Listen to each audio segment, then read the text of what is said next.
Welcome. I'm Pamela Rickia from livingjoyfully.ca, and today I'm here with Anna Brown. Hi, Anna. Hey, Pam. So this month in the Living Joyfully Network, our theme has been supporting our partners.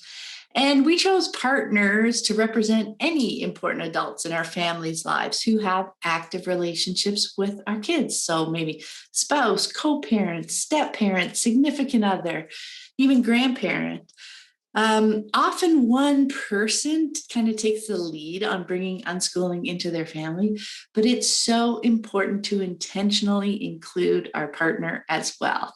Because unschooling isn't just for the kids, as you soon find out as you get started.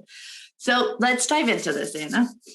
The first topic I wanted to talk about is supporting our partner and by strengthening our connection with them. Right. So that is really a great place just to start, is just growing our connection a bit more. And through that, we want them to feel truly seen and heard by us. So what I thought we could do is dive into some of the tools for doing that. And the first one I thought would be really useful. That's communication skills. Okay, so we're talking about listening, validating, not reacting defensively. Because listening well is really about hearing what they're saying rather than hearing a sentence or two, pulling into your head to figure out how you want to respond to that, and then kind of getting back to the conversation to wait for an opening so that you can share what you came up with. What you want to do is really let them finish their thoughts. And then you're going to think about how you'd like to respond. It doesn't need to be like, there's no time pressure. There doesn't need to be time pressure. It's better when there's not time pressure, because you want to really take in all that they're saying and then use that to feed your response. And the other piece of that is not reacting defensively, right? Because we can choose to validate their feelings and their thoughts because what they're sharing is true for them. And we don't need to jump to defending ourselves, because when we take the time through these conversations to actually get to the root of the issue, and chances are you're not even going to get to it in one conversation, right? You're going to have a conversation, think back, you're going to keep coming back to it. But so often it really isn't about us, is it? Right? It's something else. There's something down there, and that's what you want to get to. That's why you want to let them finish their thoughts. That's why you want to take that all in, validate where they are now, because that's where they are, full stop right there. So when you can hear that and join them there and understand that is such a better foundation for actually building connection with them, right? Right. Well, and I think if we think about it in terms of, these are the very same skills we're talking about, week in, week out with our children, it makes it easier. We're not learning a new set of skills. Yes. Same thing. So that listening and validation, everybody wants to feel seen and heard, period. Yep. I think it's especially important for partners that maybe aren't a part of the day-to-day, like if, for example, they work outside of the home. And so taking extra care to see them and hear them, like you were just talking about, understanding their concerns, that just goes so far in us helping them stay connected to the family. And so, 100%, a huge part of that is not being defensive. So that's the work we can do. We can figure out, for me, it's mantras, like letting that wash over me. So if there's some intense energy coming at me from someone, I'm just going to let that energy wash over me so that I can hear what they're saying. Because if I'm kind of assaulted by that energy, or if I feel like I'm being attacked, then it's just our human nature. We're going to just start thinking in our head, like you're saying, what are we going to say back? And I'm going to defend this, and they're attacking me. But what I know, and especially when it's coming from our partners, is it's coming from a place of love. So it's like, just let that intense energy wash over me. And okay, what can I hear here? What's below this surface complaint? And again, that's exactly what we talk about with the kids. Don't just stay here on the surface, go underneath of that. And one of the things I wanted to just touch on too, related to this, is not falling into roles. So again, we talk about this with our children to not kind of cast our children in roles. You'll hear that, oh, the smart one or the athletic one or the whatever, and it kind of puts them in a box. But I think we can do that with ourselves and partners too as we start this journey of parenting and all of this. And when we cast somebody in a role, we lose sight of who they are. And so that is so distancing. And so I think it's just so easy to fall in that, especially in the early years. I guess I'm thinking a lot of babies and toddlers and starting out and when kids are a lot younger, because it's very hands-on. You're kind of surviving the day and getting and making sure everybody's fed and clothed and whatever. And so those roles can seem like shortcuts, like I'm the mom, this is, the other spouse or the parent or the grandparent or the person that's in the person's life. But who are they? And if we can take time to slow down, keep those lines of communication open, truly see each other, it helps us enjoy those moments along the way. It helps us stay connected. It helps everybody stay invested and engaged and feeling included.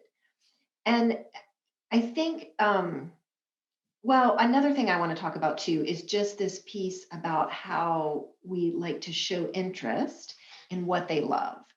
And so when we can do, because this is the way that helps me stay connected. So I guess that's why I'm thinking of it in terms of this question.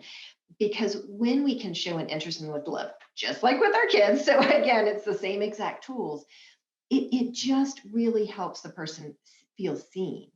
And so just like with the kids, we don't have to love the actual thing. It's not that we have to be jumping in, engaged in the actual thing, but we can love their excitement. We can love their enthusiasm. We can be supportive. I like to figure out ways to be supportive of that interest. And again, that helps somebody feel seen and heard and loved. So those are a few things that came to mind. I have another one, but I'll jump back to you.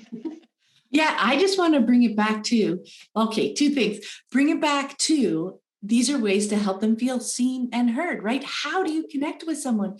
Someone feels connected to you when they feel seen and heard for who they are. So that's how the roles can get in the way, because that's us seeing more on the surface versus seeing them as a person, seeing and recognizing and celebrating the things that they're interested in. Again, that's a way they can feel seen and heard. Look, they see that I'm really interested in that and they're not judging me about it, right? They just see that that's part of me. That's part of who I am. Again, feeling seen and heard. And then that other piece, I love that you kept emphasizing that, just like we do with our kids, right? Because that can be like a little shift that can help us. Because at first we're like, oh, we have to do this for another person, right? They're an adult, they should not need this, but this connection is so valuable. This is a relationship that we cherish, that we want to cultivate, we benefit so much from feeling connected to our partner as well, right? So the emphasis that these are not new skills, it's just bringing one more person into the fold, right? Into the family that, we didn't kind of leave them behind there. It's like, oh, no, come on. We can all do this as a family. This is the way we want to be connected as a family. So I thought those were two really important things. I know you have one more thing you want. So then one more thing is just, and I won't go into this in super detail, but I have really found it helpful for me is understanding love languages. So we'll put a link in the show notes about a quiz about it and a little bit more about it, because there's a book called The 5 Love Languages. But understanding our partner's love language can really help us be efficient and effective at showing them love. And that's what we want to do. We want them to feel loved.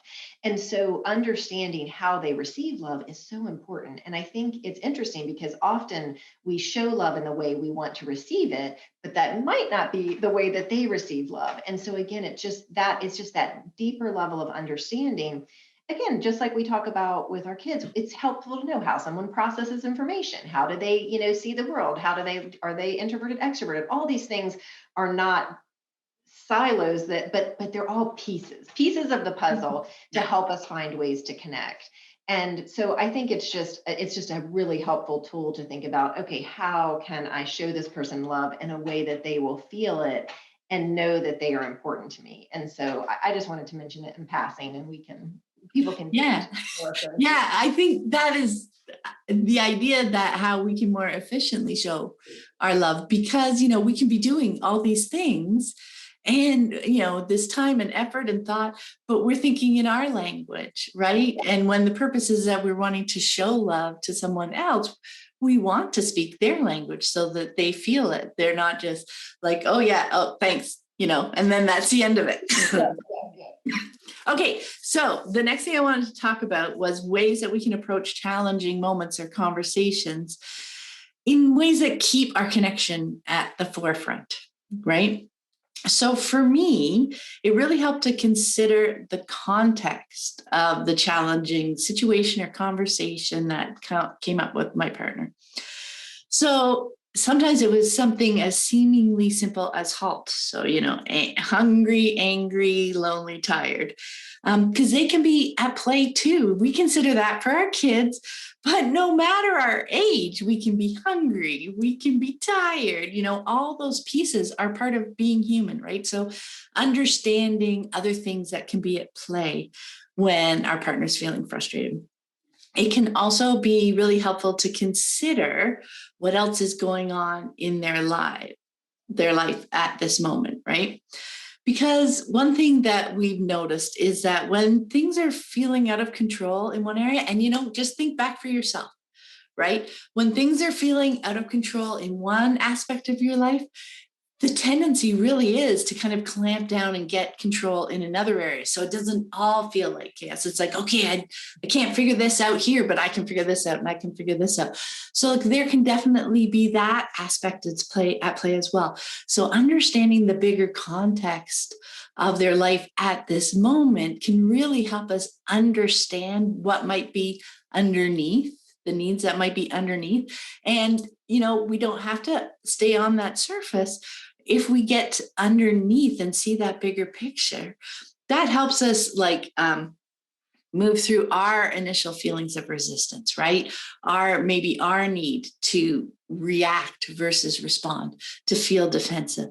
That can help us really choose again to connect and listen and help them process through those underlying needs. And you may not even need to address the little A, B, and C niggling things in the end, right? When you solve the root issue. So I think that was a really big shift for me when I wanted to move through those challenging moments, was really just looking at the context of things, because the bigger picture is involved, isn't it? Yeah. And I think if we can, one of the things we talked about in the network this month related to this was, what are some of the weights or things that might be weighing on your partner that maybe you're not aware of or you haven't given attention to. And boy, was it interesting to see all of us kind of dig into that and think about, yeah, some of these things I take for granted, or I know that they're dealing with this, but maybe I haven't been giving it attention, or I've brushed it aside, or I've whatever. And so just taking that moment to be kind of intentionally look and say, yeah, I can see there's some things weighing, that helps somebody feel seen and heard, because they may be carrying a weight that, again, we haven't acknowledged. And so I thought that was just a really beautiful thread that we had. And just, I think it's something we can all do, is take that moment. And related to HALT, I wanted to focus just specifically, I feel like it's definitely important to check in on lonely when it comes to our partners. Because I think we can get really excited about this unschooling path and these new, deeper relationships that we're having with the children. And it just, if we aren't keeping an eye on our partner, they might be feeling left out, especially if they're working outside the home. Here we are spending our days finding fun and following our passions and, doing all these amazing things, and we're finding joy. And what I didn't want was for my husband to not feel like he was included in that. So when he was working outside the home, I wanted to make sure that he was a part of it in any way that I could, and so that could be updates throughout the day. It could be being very intentional about us reconnecting with him when he comes home, because sometimes, the days are spinning and we've been busy and doing, and he comes home and it's not even an event, but it's like, and it doesn't need to be a giant event every day, but just that, again, intentionality of connecting and bringing into the fold, like you said. And so I thought that was really important, and facilitating fun for all of us, when we can all be together, or even, if we're doing kind of one-on-one, facilitating fun in that way. And David's a fun guy, so he made that part pretty easy. But I know there were times in the early years where he did feel left out, and that just doesn't ever feel good. So as we're getting excited about this lifestyle, as we're developing these deep relationships, again, make sure this very important person or very important people in our lives are included in that journey. And that I just wanted to kind of check in, because I think that's a weight that they can carry. It's like, I can maybe be over here supporting pieces of it, but I'm not a part of it. And no, we want everybody to be a part of it, and keeping our connection strong. It just serves us so well whenever any kind of challenges arise, either from the outside or from a misunderstanding or a kind of conflict within the family. And going through a challenge connected versus disconnected, I mean, there's just no comparison. So it is worth doing this work, which again, I think you'll see is just an extension of the work you're already doing to create this climate in your home. Yeah, I wanted to just pop back to that loneliness for a partner who's working outside the home, because not only can they feel kind of left out of the family because they're not at home for the day, they're not seeing so much of what's going on. They can also be feeling a little lonely at work too, because their life is different, right? So coworkers may be talking about, the typical kind of conversations, complaining about their kids and just all those little normal issues that our partners probably don't have, right? So, or they may feel bad, like piling into that conversation. So not only do they feel disconnected from home, they may well be feeling a little lonely and disconnected socially from the people at work as well. So they can kind of be stuck in this kind of That was definitely the case for David. And it is kind of that like misery loves company, but he's like, we're not miserable. We're not having bedtime fights. We're not having, this kind of school, oh, they're not doing their homework. And so he's like, I don't want to be a part of that, that conversation. And, you feel bad, like, well, we're not having that, and so, right. I think it was a little bit of a disconnect with his colleagues even. And so that is important to understand. But as long as we were all connected, I mean, he felt great about it, but I think when he felt disconnected from that, it is this kind of, whoop, where am I? I'm stuck between these two worlds, Yeah, exactly. So as you were saying, like being intentional through all the things that we've talked about so far, we can actually, fill their cup, help them feel buoyed, help them walk into those conversations where they realize, you know what, I'm choosing not to share, but they don't feel that disconnect as much because they're connected over here. Like you said, that connection is just night and day, right? All right. So as our connection with our partner strengthens, I think the next step is trust, really, because now that we've got connection, the deeper version, the deeper level is trust. And so I wanted to look at extending trust to our partner. And one of the examples that comes up to me right away is trust around their relationship with the kids. And for me, I remember that revelatory moment when I realized that I was holding an expectation as to what my partner's relationship with the kids would look like, right? Because I loved it. I wanted him to have that same wonderful relationship. So I kept trying to, encourage or correct or tell him what to do to get that same kind of, this is what I do. This is what I do, right? But the aha moment when I'm like, oh, he can have his own relationship with the kids. It doesn't need to look like me. He is not me. Like that was a big piece. Remembering that he loves the kids as much as I do. Our partners love their kids, right? They care about their kids, but it's okay if it looks different. Right. So when things are off in that department, it is really helpful to assume positive intent and not feel defensive. Right. They're just asking questions. They're just trying to meet their underlying needs, like we've been talking about. Maybe it's to know that their kids are safe, or to know that they'll have the skills they need, or, to get through this moment with them. Trust doesn't mean pulling back. Like, okay, they're going to have their own relationship. I'm just going to go over here now. but we can meet them, we can meet our partner and the kids, again, where they are, right? And validate those underlying needs so that they feel seen and heard. Because if they don't feel heard, of course, they're going to keep pushing harder, right?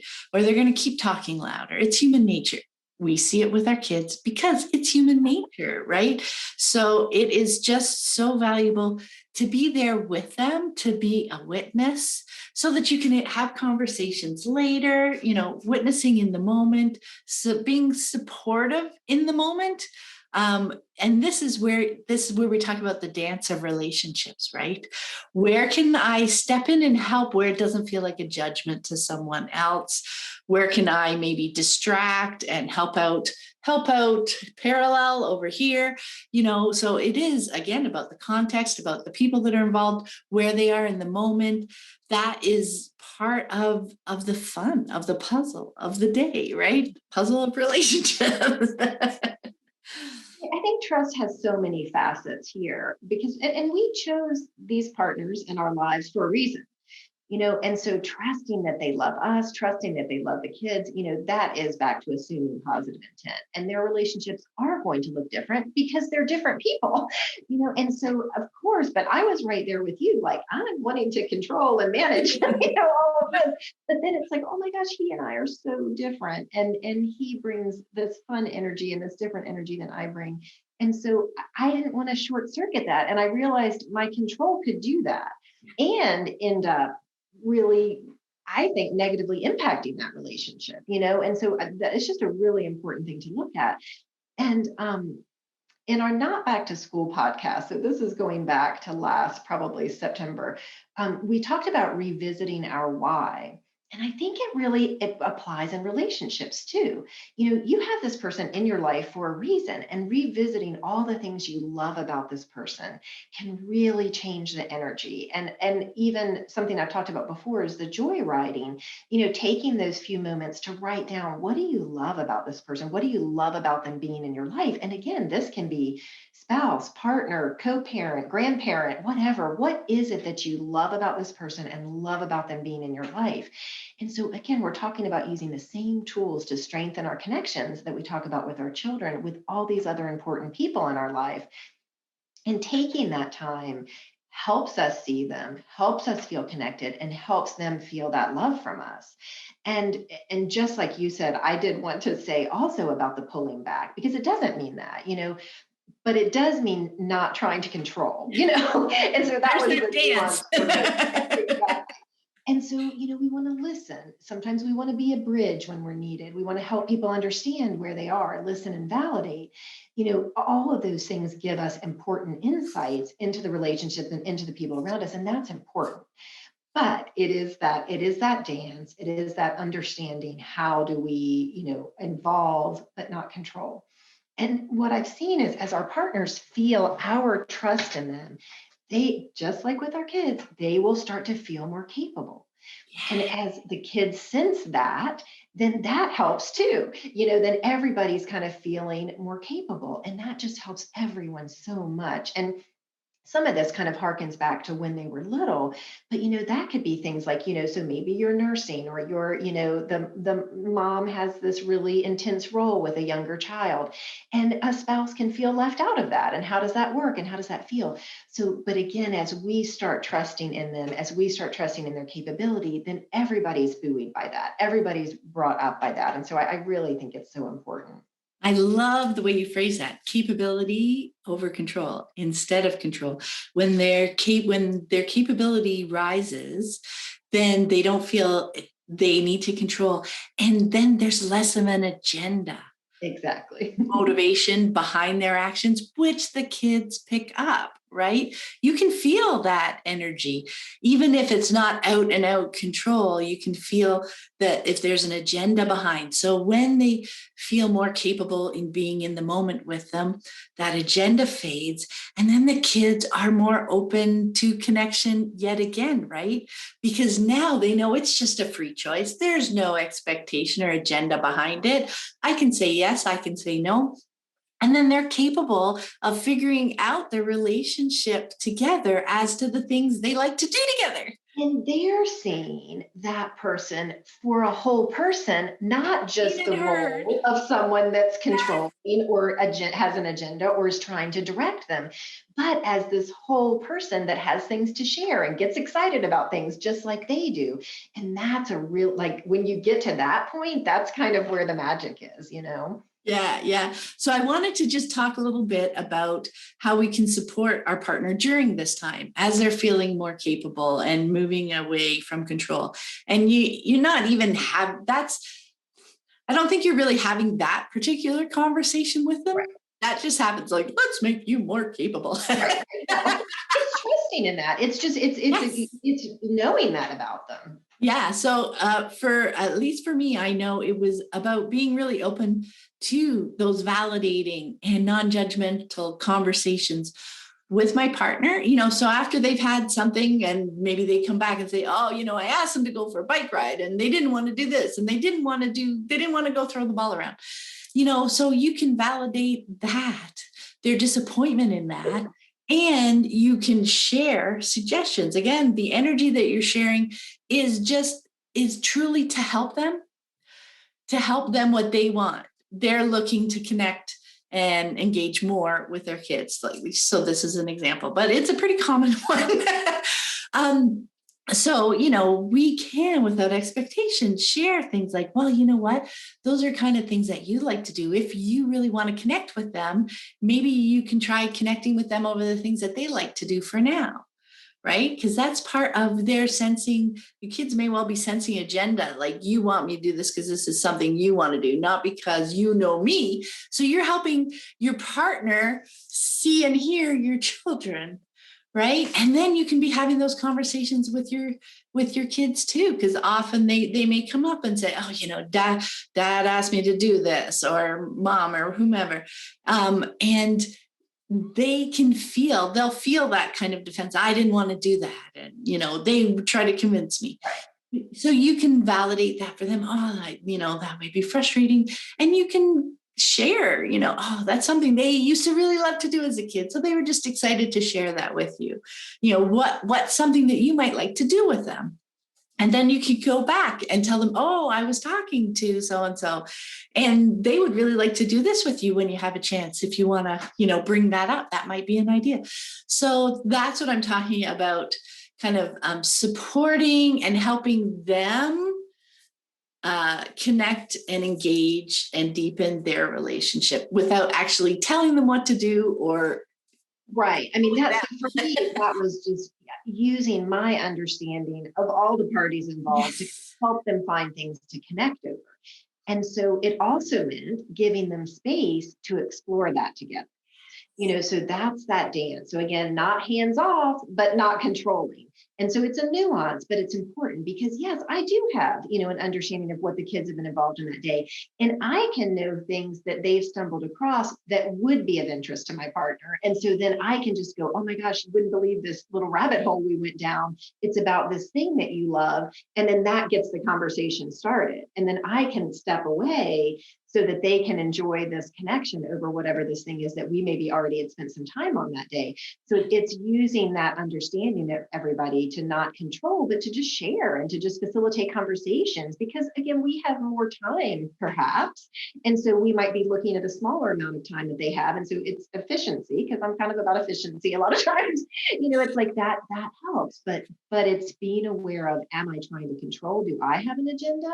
Or am I really just, kind of helping them communicate better? And that I think is so important.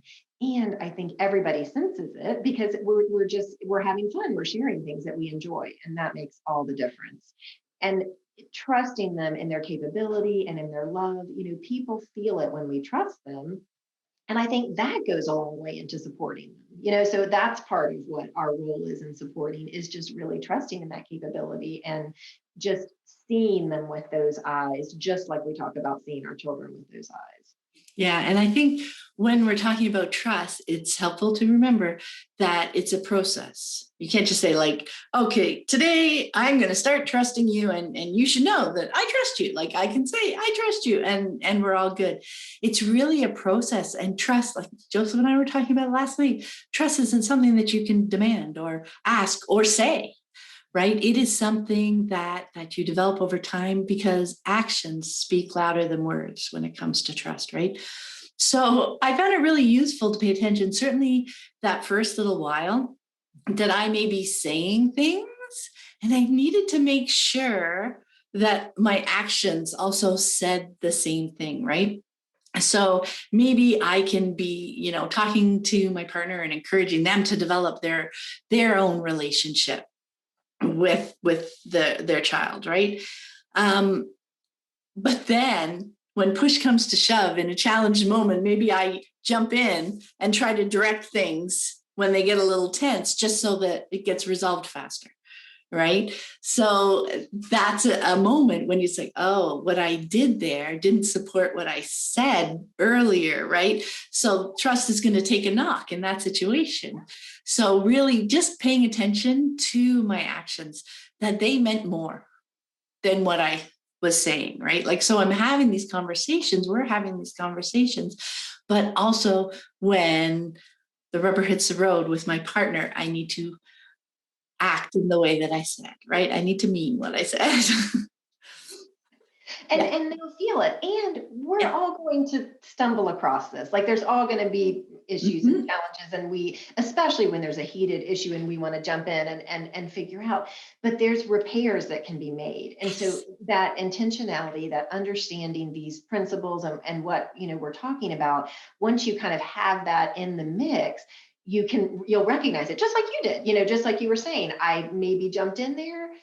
I didn't give anybody space for this. That was about me. That was not about you. You can make a repair and that can help so that the trust doesn't take such a huge ding, and so, but that's us owning our stuff, that's us owning when we make mistakes and when we maybe are trying to control. And what I've seen is when I've been able to admit that I'm doing something from like a position of trying to control, that helps the people around me relax a little bit, like, okay, she's seen it, it's not just us. And then we can laugh about it and then we can have a more open conversation. And so it's that transparency, it's that keeping open, curious mindset again. Yeah, yeah. That's so important too, because like, to put that perfection on ourselves, really, we talk about that so much. It's not about being perfect in the moments. It's not about making right choices. Again, we make our best choices that we can in the moment, but recognizing and moving to that repair and sharing those aspects is huge. It goes such a long way, right?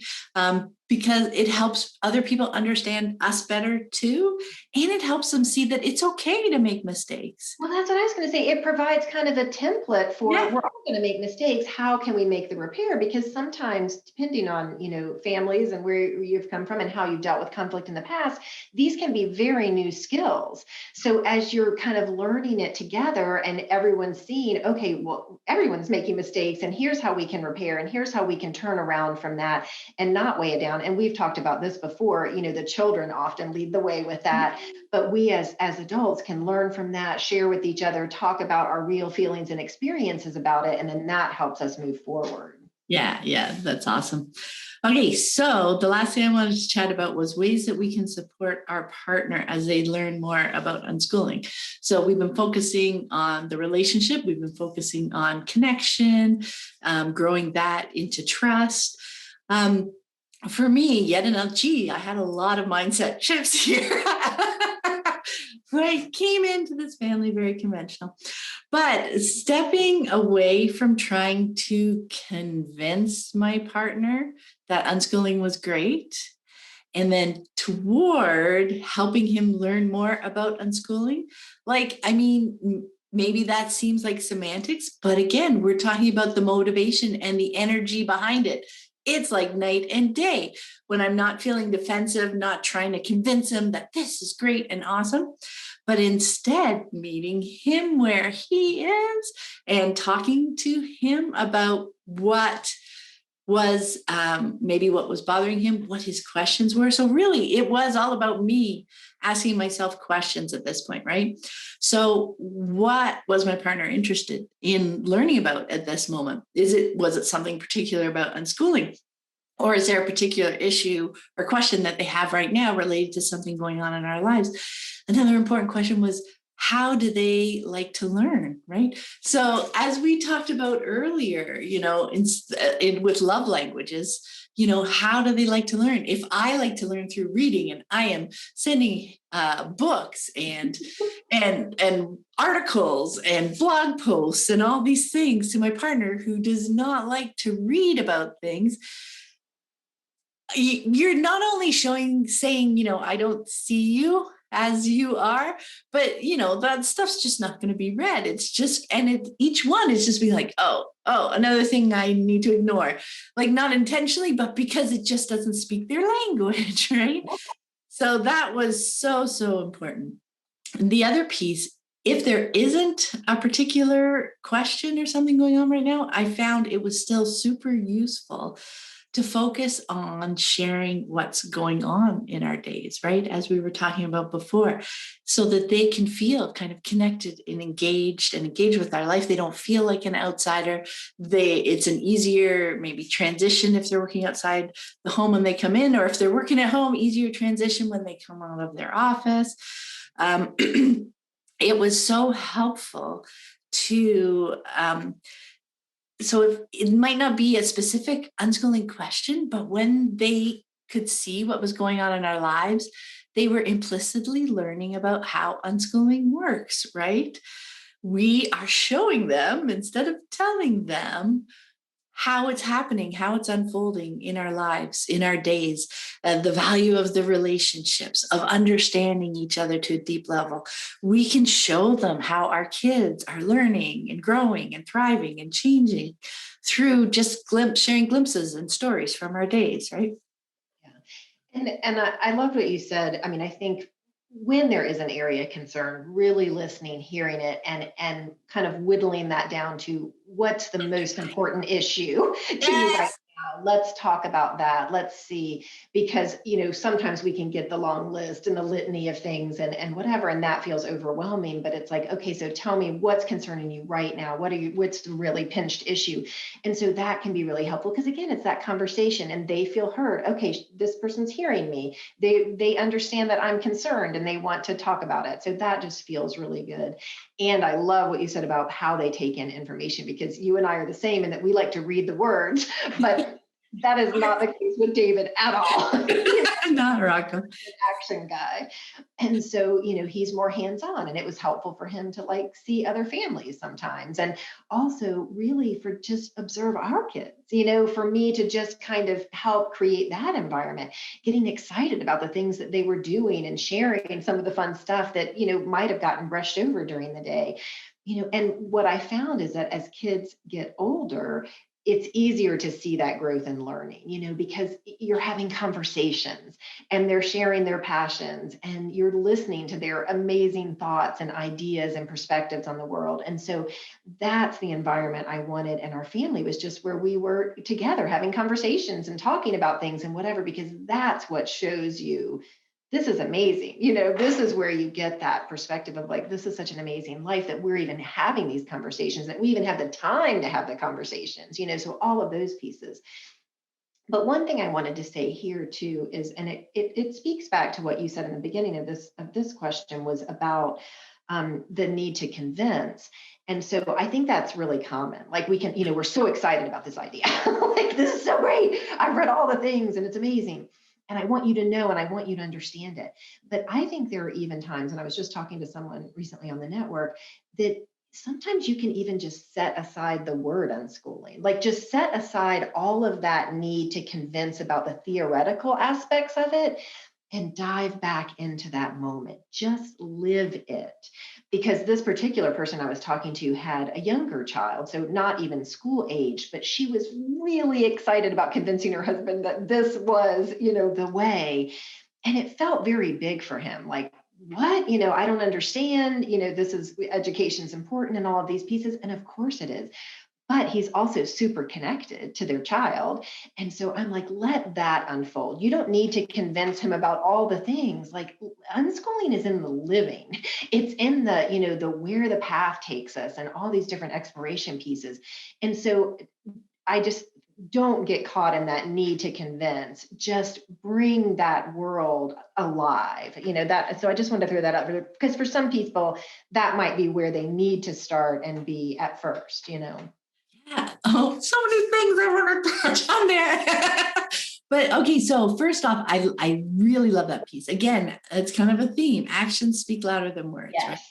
So this need to convince really can get in the way. We can live it and let them absorb it. Trust them to realize what's happening, right? And things will bubble up in conversation where you can share little snippets.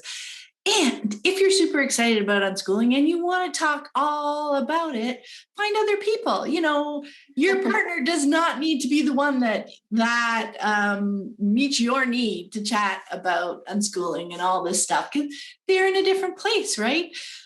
So find other people that you can do that. So that's supporting yourself as well, right? And understanding that one person doesn't need to meet all your needs. The other piece I just wanted to jump back to was that long list of things. And you mentioned, what one's the most important to you right now? And I think that is such a valuable step, because that helps you find the lens that they're thinking about the most right now, right? That's where learning is going to happen the most. That's why we follow our interests, right? That's the point. That's where we are most open to learning, is whatever's top of mind for us, right? So you're finding that lens through which things are going to make the most sense and the most connections for the person, because that's where they're thinking right now. And so often when you can dive into the foundations, because we talk about finding the underlying needs underneath it, those underlying needs are foundational so often. And what I found happened was that when you went through the whole process through one lens and hit the underlying need, and they understood what was going on there, so many of the other things on the list just kind of disappeared, because all of a sudden, oh yeah, that's that. There were so many other connections that were made by finding the one lens that was really important to them in the moment.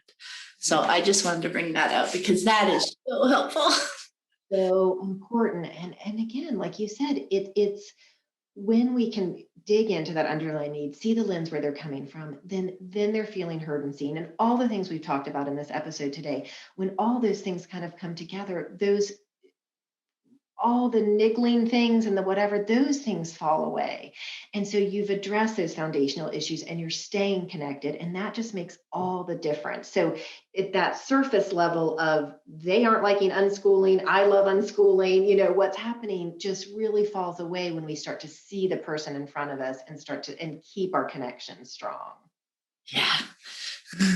Beautiful. It said it perfectly. That is really the foundation of the relationship, the connection and the trust. And like you said, it's night and day when things bubble up, and how you can approach them while still feeling seen and heard. And what happens is, when they're feeling seen and heard, when they're feeling loved, when they're feeling connected and engaged at their speed, the way they want to, oh my gosh, the energy they bring in just exponentially grows within the family as well, right? So it's an amazing thing to watch in action. And like you were saying earlier, these aren't new skills. It's bringing a new person into our fold, because so often in our excitement, we're focusing and we're learning and we're figuring this out with our kids, which makes total sense. So again, no judgment on finding yourself in this situation, because I think a lot of us do. But to realize, oh, you know what? I can bring another person, whether it's the spouse, partner, grandparent, whoever's, in your lives. It's just a beautiful thing, because growing our relationships, it helps everybody. Thank you so much, Anna. It was so fun to chat with you about this topic. Have a wonderful day, everybody.